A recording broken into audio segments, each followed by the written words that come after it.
한치호와 함께하는 명동 자본시장 지금부터 시작하겠습니다.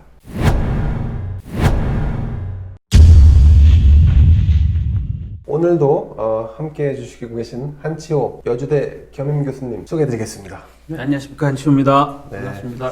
교수님, 오늘 저 의상이 상당히 좀 신경을 쓰셨다 뭐 이런 느낌이 좀 있습니다. 홈쇼핑에서 4장에 59,000원짜리 내장에 59,000원. 알뜰하게. 네.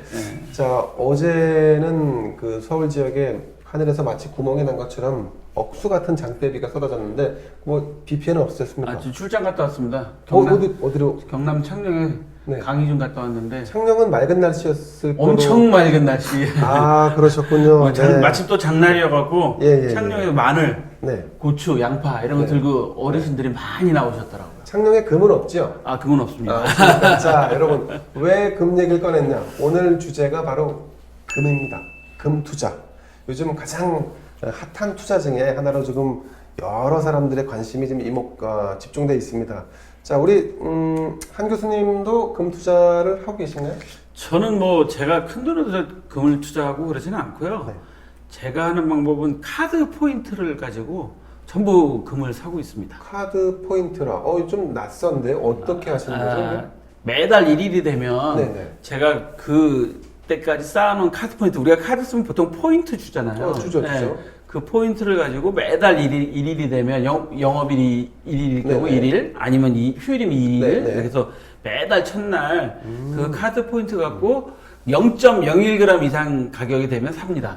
사집니다. 그래서 카드 포인트로 살 수 있는 게 0.01g 1g 이상이어야 돼요. 그렇군요. 그래서 지금 어디 카드를 이용하십니까? 이거 말해도 되는 겁니까? 말씀하셔도 되죠. 저는 KB를 계속 KB 카드. 이용하는데요. 골드 계좌를 만드신 다음에 네네. 내가 카드 포인트로 사겠습니다라고 신청을 해놓으면 예. 매달 1일 날 이렇게 사줍니다. 자, 그럼 얼마나 가지고 계시죠? 잠깐 보시면 일시, 100, 1000만, 10만, 100만, 아, 200, 1000만, 200, 10억. 예, 10억까지는 아니고요. 네. 270만 정도 270만 되는데요. 원어치. 우리 잠깐 여기 보여드리고 나중에 한번 자료로 보여드릴 텐데 예. 그 270만 원 정도 되는데 여기 보시면 2012년에 시작을 했고요. 되게 오래 하셨네요. 네, 그냥 그 포인트만 갖고 사는데요. 잔고 대비 수익률이 오늘 날짜로 66.94%. 66.94%? 잔고 대비 수익률이죠. 와, 네. 그렇군요. 67%죠. 네. 거의 뭐 적립식으로 했는데도 네, 그렇게 돼 있고 지금 제가 8월 1일자 날에는 포인트 돈을 안 써가지고 포인트가 508원뿐이 안 돼가지고 못 샀어요. 그러셨군요. 650원은 돼야 돼. 이제 네. 그게 비싸가지고. 대현 TV에서 좀 밀어드려야겠네요. 좀 도와주세요. 그래서 네, 7월 알겠습니다. 1일 날은 여기 보시면 네. 7월 1일 날은 2,085원어치 샀습니다. 2085원. 네. 카드를 왜 안 쓰세요? 카드를 뭐 전략해야죠. 좀 어려운 시대에. 그렇군요. 저는 이런 방법을 하는데 예. 목돈으로 펀드를 하신 거나 네. 뭐 이런 거는 반대합니다. 그렇게 왜요? 하는 거는 위험합니다. 왜냐면 뭐가 위험해요? 저도 이게 8년을 넘게 이렇게 포인트로만 적응금을 갖고 하고 있는데 네네. 이 티끌모아 태산이라고 네. 이것도 금값이 네. 떨어지면 저도 거의 마이너스 된 적도 있어요. 기준 수익률이. 그래서 수익률은 마이너스 될 수 있죠. 예, 그래서 잠깐 보여드리면 이게 10년치 지금 현재 오늘 날짜의 그 그래프입니다. 그렇죠. 10년치 10년치. 그래프입니다. 네. 그러니까 예를 들어 제가 8년 정도 했으니까 2012년 때에는 금값이 되게 비쌌거든요. 네. 그래가지고 떨어졌을 때는 가면 마이너스 수익률이 나오죠. 그렇죠. 예. 네. 그러다 지금 다시 올라가는 거니까 이거는 장기적으로 생각하시고 뭐 적금 든다 생각하시고 한 50만 원 이렇게 해서 꾸준히 넣어 놓으시면 네. 뭐 엄청난 큰 돈이 되겠죠. 자, 요즘 그 금 1g당 가격이 75,000원을 넘어서고 있는 상황인데 지난 1년간 최저점은 54,000원대였습니다. 그러니까 갭이 좀 큰 편이죠. 아마 우리 한 교수님이 지적하시는 부분이 아마 이제 이렇게 좀 금 가격도 이렇게 급등락을 이렇게 하고 있는 상태니까 투자에 유의하시라 이런 네, 말씀을 그렇죠. 이해가 그런 됩니다. 거기 때문에 장기적으로 하시면 좋은데 네. 단기성으로 한 3년짜리 내가 뭐 할 거야 이런 건 네. 그런 분한테 권해드리지 않고 그렇군요. 네. 저는 이제 주식도 뭐 적금 들듯이 사라고 하거든요. 우량 주식을. 그렇죠. 예를 들어 네네. 삼성전자 주식을 매달 100만 원어치씩 그냥 적금처럼 삼성전자 주식을 매달 100만 원씩 100만 원씩 적금처럼 네. 한 20년 보시면 네. 아마 아파트 한 채 사실 수 있을 아니, 거예요. 그렇게 잘 아시는 분이 왜 안 보십니까? 참고로 말씀드리면 그 우리 그 야구 해설위원 유명하신 선생님들 허구요. 뭐 네. 특정을 허구요. 네. 그분들이 현역 때는 야구 잘 못했습니다. 요렇게 빠져나가시나요? 그리고 지금, 네. 지금 감독님들도 보시면 네네. 현역 때 그렇게 막 잘하신 감독님들이 뭐 저기 하나요? 뭐 스타 플레이어는 아니었죠. 네, 그렇죠. 되게. 그러니까 네. 코치를 잘하는 사람이 있고 네네. 플레이를 잘하는 사람이 있고 그런 거죠. 코칭을 잘하시는 건가요? 그렇죠. 뭐 교수님께서는? 코치는 잘하고 제가 뛰는 것도 제가 이제 간이 쏠려고 좀. 그럼 간이. 네. 그래서 안전하게 그렇군요. 뭐든지 안전하게 저기 그럼 저 한 코치님, 하다가 망해보기도 했기 때문에. 한 코치님 네. 코치 좀 한번 해주세요. 아까 제가 주식 정보 많이 드렸습니다. 주식 종목을요? 자, 요건 저 주식 고객이 아닙니다. 네, 자, 주식 정보 드렸으니까 아마 우리 우리 한치호와 함께하는 팀장님이 이 잘 해주실 거예요. 자본시장입니다. 네. 자, 아까 이제 금펀드가 네. 좀 이제 그 투자에 유의하시라 말씀하셨는데 금펀드도 이 환매 연기 사태가 좀 벌어지고 있나요? 네, 오늘 저기 연합에서 나온 보도를 보면 예. 그 유니버설 인컴 빌더 시리즈 연계된 DLS가 614억이 만기가 10개월 연기됐다고 합니다. 694억의 614억. 펀딩을 받았는데 네. 환급을 못 해주고 있다. 예, 연기됐다고 하는데요. 예. NH증권이 발행하고 삼성생명이 534억을 판매해서 최대로 많이 판매했다고 그래요. 근데 여기 이 상품 뭐냐면 그 홍콩 소재에 있는 투자자문 회사에서 네. 금을 기본적으로 하고 있는데 네네. 그 아시아적에 있는 홍콩에서 인도네시아나 아시아적에 있는 세공업자를 대상으로 금을 판매하는 무역 회사들 금세공을 하는 업자를 업자들한테 상대로 네. 그 금을 판매하는 네. 무역업체의 신용장을 개설해주는 네. 그런 펀드래요. 아. 근데 그러니까 이거는 쉽게 말씀드리면 금펀드가 아니라 아닌데 네. 금펀드라고 이제 여겨지게 되는 거죠. 그것도 사기네요. 그래서 이런 것도 잘 보셔야 되는 게 네네. 지금 제가 지금 안타까운 게 뭐냐면 이런 펀드 특히 해외 펀드 가입하실 때 네네. 금융기관의 이야기만 듣지 마시라고. 정확히 본인이 정확하게 알아봐야 돼요. 본인이 정확하게 알아보고 이게 어떤 내용인지 아셔야지. 이런 내용인 줄 알았으면 쉽게 할까요? 절대 안 못하죠. 네. 특히 아니 혹시 한 교수님 네. 그런 거 좀 관심이 있다 싶을 때 아리송하다 싶을 때 그때 한 교수님께 연락드리면 좀 혹시 분별 제가 아는 해서는 24시간 내에 이메일 주시면 답변해 드립니다. 자, 중앙인터빌 한치호 상무님께 전화 주시면 가능합니다. 자, 사실 이제 명동에서 오래 계셨기 때문에 과거에도 이제 명동 이른바 사채시장 주변에 금거래도 좀 크게 좀 있었던 걸로 기억이 돼요. 근데 예전에 제가 기억나는 것 중에 하나는 금광을 개발한다는 뭐 이런 사기도 있었고 그리고 또 한 가지 이제 아마 다 기억하실 겁니다. 어디 서해에 보물선을 쌓았는데 보물선 안에 뭐 수백조 원어치의 금괴가 있고 네, 그렇죠. 그거 다 거짓으로 드러나갖고 다 검찰 조사 받아서 다 구속되고 처벌받았습니다. 그렇죠. 네. 근데 이런 일들이 과거에는 종종 있었죠. 그런 사기들이 많았었죠. 그렇습니까? 금광 개발 같은 경우는 과거에 우리나라에도 금광이 꽤 있었어요. 실제로 있었죠. 많이 네. 있어요. 그리고 지금 다 폐광이 됐죠. 폐광된 데도 있고 아직도 하고 있는 데도 있습니다. 있나요, 금광이? 크지 않습니다. 네, 그러니까 이제 힘들지만 하고 계신 데도 있고 제가 아는 분도 본인의 아버님이 옛날에 뭐 충남 어느 지역에서 금광 사업을 하셨대요. 그래서 돈을 많이 벌어서 네네. 그 면에서는 면장 아들보다 자기가 더 셌다. 초등학교 다닐 때 뭐 이런 얘기도 하시는 분들. 면장보다 센 거. 면장 아들보다. 면장 아들보다 원래 시골에서 면장 아들이 최고였잖아요. 그렇죠, 시골 맞습니다. 면단이었는데 맞습니다. 초등학교 국민학교 때 자기 면장 아들보다 자기가 더 셌다. 아버지가 금광을 했기 때문에 말씀하는 것도 제가 직접 들었는데 사실 우리나라에서 금광이라는 게 이제 사업성이 있어야 되고 그런 걸 다 이제 산자부나 이런 데 신고를 해서 하는 거기 때문에 생산성이 맞아야 돼요. 네, 그런 걸 다 해야 되는 거고 아까 말씀하신 보물선은 거의 다 거짓말입니다. 99.9% 거짓말. 네, 99.9%가 아니라 100%예요. 근데 이제 금괴는 없었지만 전에 그 서해바다에서 한번 인양한 배에서는 그 이제 도자기 예, 뭐 그런 거 이런 건 좀 있었죠. 있었죠. 있었죠. 네. 근데 그것도 뻘에 묻혀 있던 거잖아요. 그리고 그런 거 인양하려면 문화재청에 다 승인을 받고 허가를 받고 해야 돼요. 그냥 할 수 있는 게 아니에요. 그래서 맞습니다. 가끔 보면 인양한다 그래서 얼마 전에는 몇 년 전에 암호화폐로 그거 사업하셨던 분들이 있었어요. 맞습니다. 그게 돈스코이오 네, 그러게. 그렇죠. 네. 그래서 제가 죄송한 말씀이지만 거의 불가능합니다. 90.999% 네. 불가능합니다. 그렇군요. 최근에 국정원장으로 가신 우리 박지원.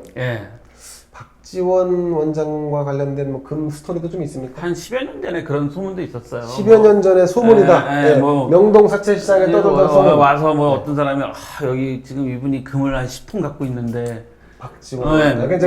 박지원 원장 실제로 한 게 아니라 누군가가 박지원 누군가 원장 와서 이름을 그 팔아서 사람이 있다 뭐 네. 그런 사진도 보여줘 금 사진도 네. 보여주는데요. 그건 거의 제가 보기에는 현실성이 없는 이야기라서 네. 그냥 돌려보냅니다. 그러면 아. 이야기만 듣고 사진만 보고. 근데 혼내주지 않고 그냥 돌려보냅니까? 그래야지 또 새로운 정보를 갖고 오니까. 아 그렇군요. 새로운 정보 우리 저희가 지난 시간에 말씀드렸나요? 예. 사기치는 정보도 많이 만나야지 어떤 사람들 어떤 사기를 치는지 어떤 방법을 뭘 하는지 알 수가 있잖아요. 중요하죠. 네, 그래서 그냥 돌려보내면 그 다음에 안 갖고 오니까 우리 정보가 없잖아요. 진짜 몸에서 우러나오는 노하우가 축적되어 있는 거네요. 예, 그래도 네. 그래야지 그런 정보가 오면 네. 아 다음에는 어떤 일이 벌어지겠구나 이런 거 하는데 네. 그 당시 그 금 사진이라고 갖고 그러는데 제가 볼 때는 거의 현실성이 없어요. 그리고 금이 뭐 금괴 1kg짜리 2kg짜리 뭐 10개 있다 뭐 이 정도는 이해가 되는데 10톤이다 뭐 이런 거는 네. 그 톤을 어디다 보관할까요? 그렇죠. 그리고 우리나라도 네. 아시다시피 지난번에 얼마 전에 뭐 김현미 장관이 의원 시절에 뭐 김중수 하는 총재한테 금 비싸게 샀다고 막 따졌는데 지금 금값이 많이 올라서 뭐 하느니 뭐 좋다 뭐 오히려 이랬는데 안전됐다. 네, 근데 그 금이 우리나라에서 보관하고 있지 않아요. 아 그런가요? 아시다시피 런던 그 금시장 거기 그 지하 금고에 그렇죠. 잘 보관돼 있대요. 네. 그리고 금도 이렇게 이동할 때 네. 그냥 국제적으로 이동할 때 그냥 이동하지 않습니다. 실물로 이동하지 않는다. 안 실물 이동할 때 이동하는데. 이제 필요할 때 실물 이동도 네. 하죠. 왜냐면 그 공업용 금도 많잖아요. 그렇죠. 네, 그렇죠. 그렇기 맞아, 때문에 많이 맞아. 활용하기 때문에 할 때는 그 금 가진 나라와 그런데 다 승인을 그 국가와 중앙의 승인을 받고 그것도 좀 배달이래 이동시켜주는 그 전문 회사들이 있어. 배송하는. 예, 그렇구나. 그래서 우리 영화에 보면 막 이렇게 네. 보안 철저하게 보안 해서, 금 옮길 때 네. 보면 막 영화 네. 사실 그렇게 옮겨요. 아, 그 그렇군요. 때문에 그게 뭐 10톤 있다 절대 불가능한 얘기죠. 그렇군요. 10톤이라면 얼음 10톤이면 인정합니다. 10톤이 얼음요? 얼음 10톤이라면 인정하죠. 아, 얼음 10톤. 예. 금이 10톤이면 어마어마한 어마어마한. 규모입니다. 네. 그 이제 아까 좀 전에 이제 10톤이 네. 얼마나 큰 규모냐면요. 한국증권거래소에서 이제 금시장을 그렇죠, 매장에서 있죠. 거래를 하고 있는데 최대 하루 맥시멈 거래된 양이 500kg 정도예요. 0.5톤이네요. 0.5톤이죠. 요게 이제 거래대금으로 하면 한 404억 정도인데 그것도 실물로 거래되는 게 아니라 그래서 그냥 거래소 시장에서 네. 거래되는 거기 때문에 이 실물이 실제로 눈으로 볼 수는 없어요. 그렇죠. 네. 자, 요즘 이제 금 가격이 이제 1g당 아까 말씀드린 대로 75,000원대 네. 찍었고, 자, 이 얘기는 다시 말씀드리면 금한돈이 3.75g이기 때문에 금한돈 가격이 30만 원 가까이 되죠. 그렇죠, 30만 그렇죠. 원. 그런 제가 말씀한 건 기준금액입니다. 네네, 그렇죠. 기준금액이기 때문에 살려는 사람은 네. 더 비싸게 사야죠. 더 줘야죠. 거기다가 약간 팔려는 사람은 좀 싸게 팔아야 되고. 약간 세공 들어갔다 치면은 네, 그리고 또 그것도 올라가는 있고 거죠. 우리가 네. 이제 외화 기준율 따질 때 보면 기준 환율하고 내가 현금 살 때, 네. 송금할 때 다 틀리잖아요. 팔 때 틀리고 그 수수료가 들어가기 때문에 그래서 요거는 이건 기준 금액이고 거기서 내가 살 때는 더 줘야 되고 팔 때는 좀 내려간다 이렇게 맞습니다. 이해하시면 될 것 맞습니다. 같습니다. 아, 예. 자, 교수님 왜 이렇게 금값이 오르는 겁니까? 금값이 올라가는 이유를 뭐 지금 현대경제연구원에서 네. 2일날 이제 보고서로 발표를 했어요. 예, 예, 근데 좀 그 얘기를 되게 공감을 하는 게 뭐냐면 코로나 사태가 되면서 이제 경기 세계 경기가 불확실성이 됐습니다. 그렇죠. 맞습니다. 그러다 보니까 이제 각국 나라들이 이제 산업이 죽다 보니까 뭘 하죠? 통화 확장을 해요. 아, 그러니까 완화 정책을 하잖아요. 돈을 많이 만들어서- 풀잖아요. 특히 미국 그렇죠. 같은 나라는 막 찍어서 내고 있고 그렇죠, 우리나라 그렇죠. 통화 완화 정책을 해서 뭐 네. 재난지원금도 주고 막 그렇죠. 풀었잖아요. 그렇죠. 그러다 보니까 이 인플레가 오게 되죠. 인플레. 인플레 우려도 있습니다 예, 지금. 네. 그런 게 있다 보니까 사람들이 선호하는 게 이제는 실물 자산. 실물 자산을 선호하는 거예요. 안전자산. 네, 실물 자산, 안전 자산이 네. 두 가지거든요. 아시죠? 실물 자산, 안전 자산 두 가지. 땅은 부동산. 땅, 부동산. 네. 네. 두 번째 금이에요. 금. 네, 그러다 보니까 이제 부동산은 정부에서 또 한참 또 여러 가지 규제를 하니까 우리나라 국내상적으로는 부동산 뭐 23번째 정책도 막 이렇게 나오고 하다 보니까 부동산 뭐 보니까 뭐 사지도 팔지도 네. 뭐 양도하지도 못하게끔 네, 만들어놨더만. 그렇게 되다 보니까 결국은 이제 금 같은 이 안전자산 확장을 좋아하게 돼 있고요. 아, 그다음에 또 하나 그렇군요. 금리가 하락했어요. 지금 거의 0%대 정기예금 나오거든요. 맞습니다. 거의. 예, 그러다 보니까 맞습니다. 네. 많은 분들이 야 그럼 난 어디다 투자를 해야지? 어디다 해서 난 아, 돈은 있는데 안전자산은 네. 금 정도가 안전하겠네. 뭐 그러니까 이런 이게 거네요. 돈뿐만 아니라 네. 저축하시는 분들도 마찬가지죠. 아, 저축. 저처럼 네. 이렇게 그 포인트 뭐 2,000원어치 1,000원어치 사는 사람들도 네. 안전하고 수익률이 제일 많이 날 수 있는 데 가려면 그렇죠, 그렇죠. 결국 이런 것뿐이 없는 거죠. 그래서 금에 대한 것도 있고 그다음에 그 자산에 대한 위험을 해지하는 거, 네. 위험을 이제 회피시키고 예. 분산시키는 차원에서 분산시키는 차원에서 하시는 것도 있고요. 아, 그럼 그래서 이제 수요가 는다. 예, 그런 상황이 있고 그다음에 이제 글로벌 교역량이 확 줄었어요. 경제 성장률이 떨어져요. 그렇죠. 그럼 결국은 뭐 많은 분들이 어디를 선호하겠습니까? 이제는 아까 말씀드린 현물로 계속 하는 거예요. 그런 여러 가지 이유들 때문에. 현물로. 예, 그래서 원래는 지금 달러가 지금 약세잖아요. 네. 달러 가치가 떨어지는데 금시장 올라가고 있어요. 그렇습니다. 맞습니다. 네, 그게 좀 반대 현상이 벌어지고 있는 거긴 그럼 한데 종래에는 달러 가치가 상승하면 금융 가치가 올라가나요? 같이 올라갔죠. 왜냐면 옛날에 근본이 화폐 뭐 이런 것 때문에 예. 그런 그 상황 때문에 올라갔는데 지금은 이제 완전 세계 경제도 뒤바뀌어 있는 상황이라고 보시면 될 것 같아요. 그렇군요. 네. 자, 그러면 우리 저 광화문 주식 고수를 꿈꾸는 우리 김상현 팀장은 이 은행에 돈 넣어놓는 거를 아주 아연질색합니다. 경멸합니다. 네. 네. 자, 은행에 돈 넣는 거는 네. 죄악입니다. 그렇죠. 자, 그럼 요즘 시대에 그래서 주식을 좀 관심을 가지시라는 게 이제 김 팀장의 어떤 뭐 이제 신조인데, 김 팀장 그 주식을 하겠습니까? 금 투자를 하겠습니까? 저는 주식을 하는데 네. 사실상 지금 같은 시장은 좀 특이해요. 사실상 교수님께서 말씀하신 것처럼 금 같은 거는 이제 안전자산에 속하고 그렇지. 주식 같은 경우는 리스크가 있는 위험 자산에 속한데 그렇죠. 둘 다 올라가고 있어요. 이런 경우가 사실 이제 흔하지 않은데 네. 뭐 이제 말씀하신 것처럼 달러 약세도 오고 뭐 통화가 많이 풀려가지고 이제 제가 봤을 때는 그게 이제 뭔가 약간 그 위험 자산도 같이 올리고 약간 이제 안전자산 같이 올리는 뭔가 약간 이상한 이상기후. 비가 많이 온 것처럼 이상기후. 기괴한 현상이 항상 어떻게 보면 이제 전통 경제학에서는 설명할 수 없는 그렇죠. 그런 부분이 지금은 이게 이제 보면은 가장 이제 그러니까 팬데믹 같은 정말 이제 팬데믹. 극한 어떤 공포 상황이 올 때 이런 현상이 오더라고요. 아, 그렇군요. 네. 그래가지고 참 좀 신기하게 바라보고 있습니다. 예. 자, 교수님, 그 골드바 있지 않습니까? 네, 골드바. 네. 제가 갖고 싶은 것 중에 하나인데요. 없습니다, 아직은. 골드바도 골드바 같은 거를 좀 사서 네. 투자를 하면 어떻겠냐, 뭐 이런 이제 얘기들을 많이 하는 것 같아요. 저는 반대예요. 그렇게 사는 거. 그것도 반대시군요. 왜냐하면 네. 이게 이제 골드바라고 치시면 예. 500g짜리도 있고 예. 1kg짜리도 있고 그렇죠. 뭐 그렇죠. 네. 집에 어디다 보관하실 거예요? 뭐 농 안에 이불 밑에. 네. 그 여러 가지 그런 문제, 안전 이제 보관하는 문제도 이제 있게 되고요. 은행에 자기 금고가 없는 이상. 아까 지금 제가 말씀드린 것처럼 내가 살 때는 네.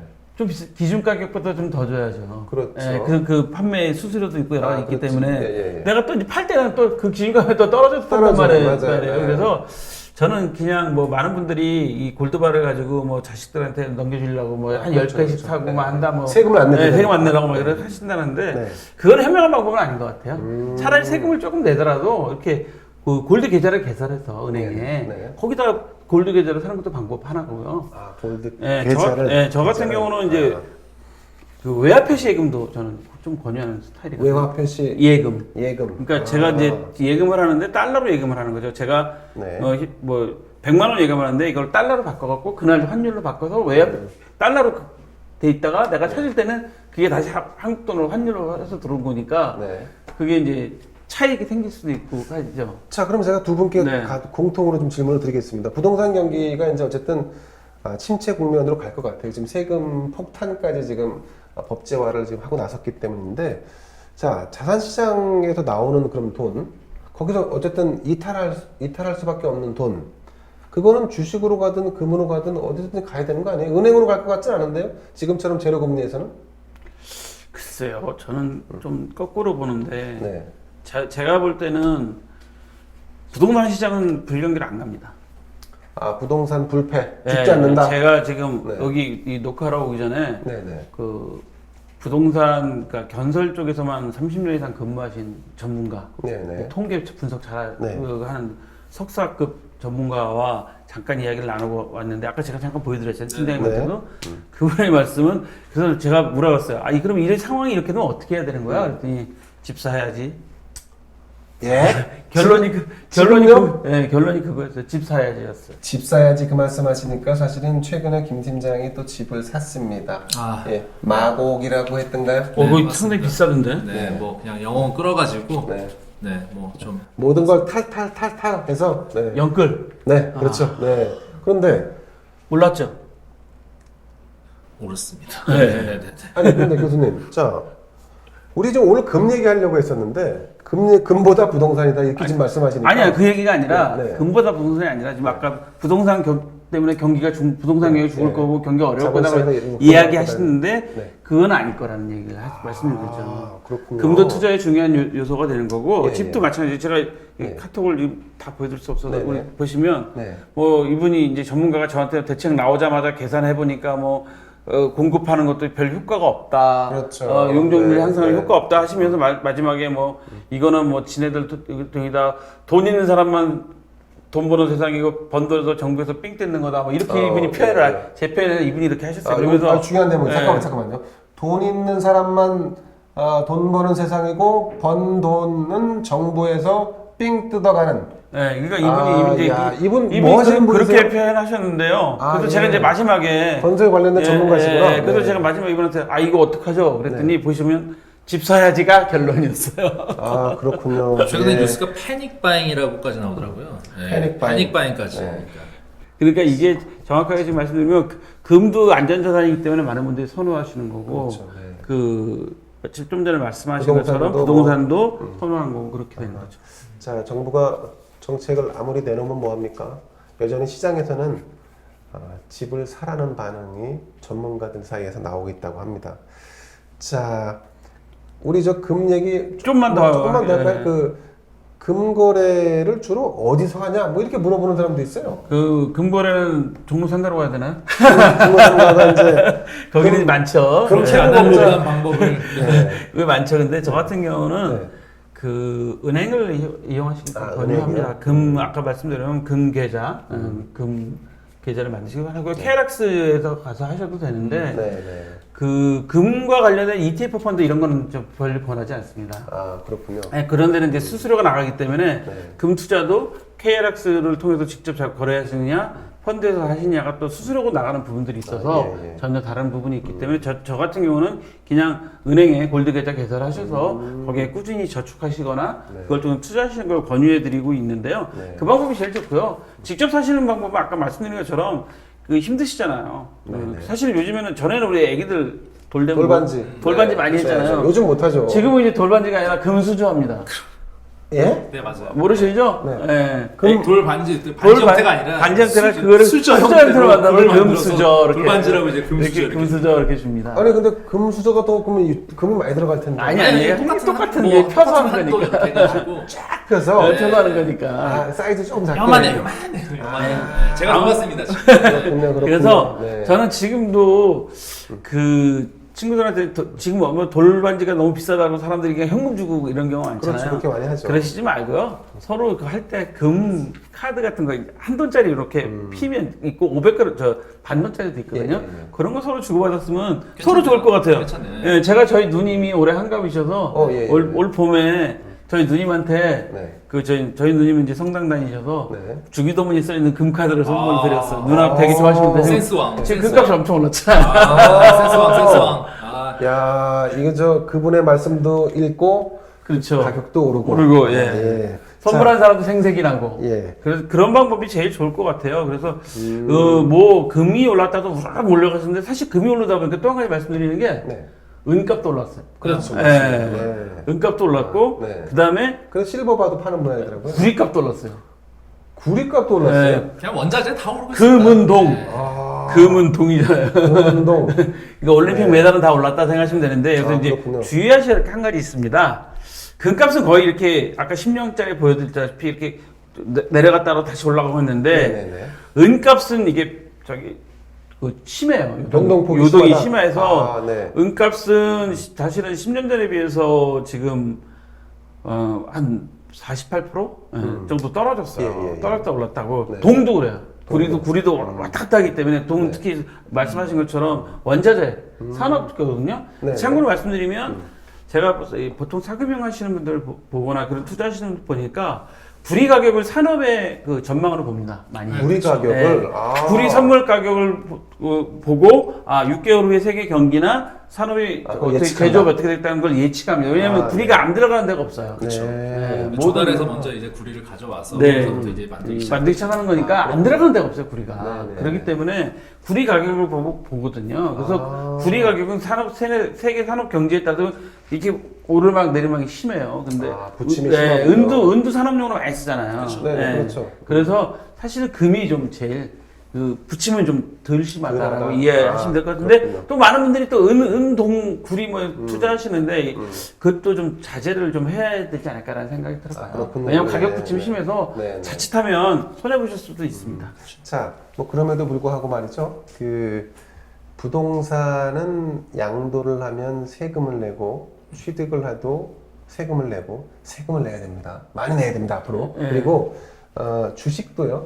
이중과세가 될 예정입니다. 자, 거래하면 거래세 내고 그다음에 소득이 많으면 소득세를 내든가요? 양도소득세 양도소득세. 5천만 원 초과. 냅니다. 자, 그런데 금은 샀다가 자식에게 물려주면 세금 내나요 안 내나요? 자식에게 물려줄 때는 안 내죠. 현물로 물려줄 때. 그렇죠. 근데 예. 이제 계좌에서 네. 제가 지금 아까 60 몇 프로짜리 보여드렸지만 이것도 제가 금을 팔고 살 때 되면 자, 근데 제가 드리고 싶은 말씀은 이게 무슨 포인트냐면 사람들이 세금을 내는 것을 정부에 세금을 내는 것을 종전에는 당연한 납세의 의무라고 생각을 했는데 지금은 이 부동산 사태, 정책 사태로 인해서 지금 세금을 내는 거는 아까 말씀하신 대로 정부가 삥 뜯어간다. 이거 내가 말한 게 아니라 여기 뭐 정부가 마치 내가 열심히 노력하는 것을 빼앗아가는 것으로 인식되는 시대가 되고 있어요. 안타깝지만 그래서 금이라고 하는 것이 주목받는 이유 중에 하나도 이런 세금에서 조금 자유로울 수 있다는 부분들이 굉장히 좀 부유한 환경이나 이런 자산을 가지고 있는 사람 입장에서는 매력적으로 보이지 않을까? 좀 매력적이죠. 왜냐면 세금이 다른 거에 비해서 세율이 좀 낮으니까. 예.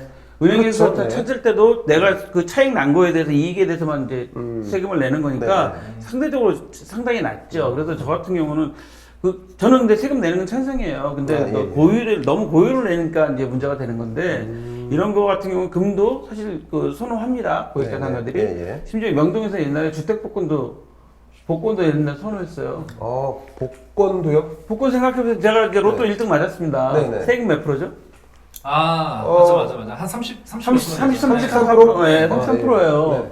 그러면 제가 요즘 그러네. 로또 맞아봐서 얼마입니까? 한 10억 정도 되죠. 보통 10에서 12억이에요. 네, 강남에 그렇죠. 20억짜리 아파트도 못 사요. 네.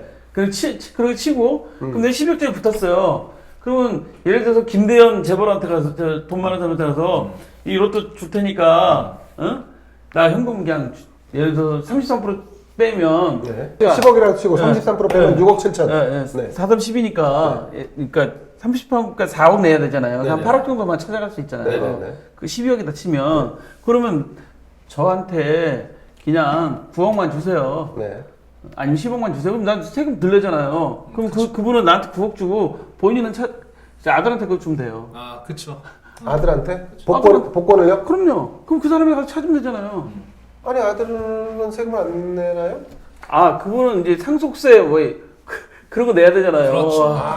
원래 상속세는 40몇 프로인데 예. 10억치는 33%밖에 안 나가기 때문에 네. 한 10몇 프로를 더 절감한 거죠. 그러니까 그 세금이 절감이 된다고요. 그래서 그런 거래들도 있었어요. 야, 그런 세테크가 가능하군요. 그러니까 네. 죄송한 말씀이지만 돈 있는 사람들은 세테크를 하려면 얼마든지 할 수 있어요. 명동시장은 안 되는 게 없어요. 명동뿐만 아니라 누구든지 할 수 있는 겁니다. 그리고 누구든지 할수 있습니다. 아까도 들어오기 전에 김지민하고도 잠깐 얘기했는데 세입자가 안 나가면 어떡하냐 그랬어요. 네네. 저는 돈 빌려서 경매 처분해요. 네? 돈 빌려서 그냥 경매 처분해버린다고. 돈을 빌려 쓰고 그 건물을 담보로 준 다음에 경매 처분해버린다? 나안 갚고 그럼 그 사람 경매 처분할 거 아니에요. 네네. 그럼 세입자 나가셔야죠. 그렇죠. 그러네. 세입자가 돈을 받기도 어렵겠네요.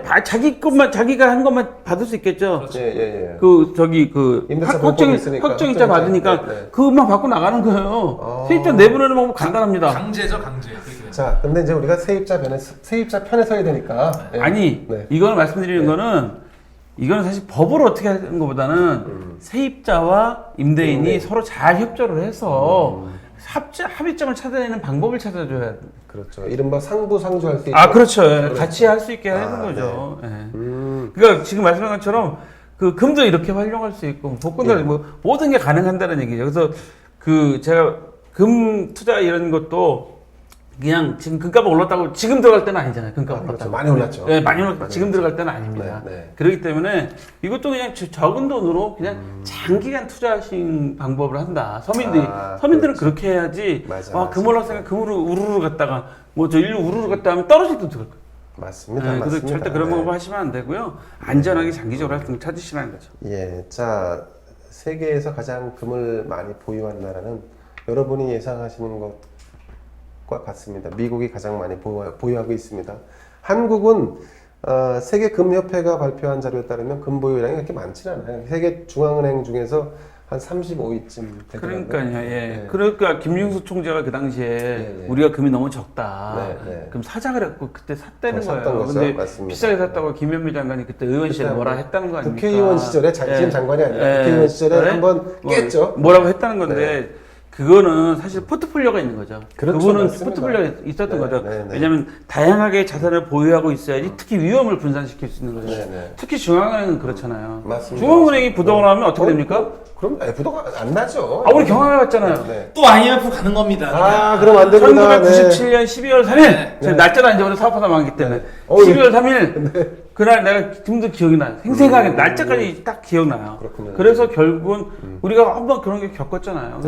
그래서 아마 그 김중수 총재님 그분도 김중수, 다양한 자산으로 우리가 좀 보유하고 있어야지 국가가 그렇죠. 포트폴리오를 만들어야 된다고 네. 하셨던 것 같아요. 그런데 그것도 이해 못하고 김현미 당시 국회의원이 또 이렇게 지적을 하셨군요. 지금 국토부 장관이신데 참 그때와는 좀 달랐으면 아니 왜 네. 좋아하셔야 돼? 집값 올랐잖아요. 네.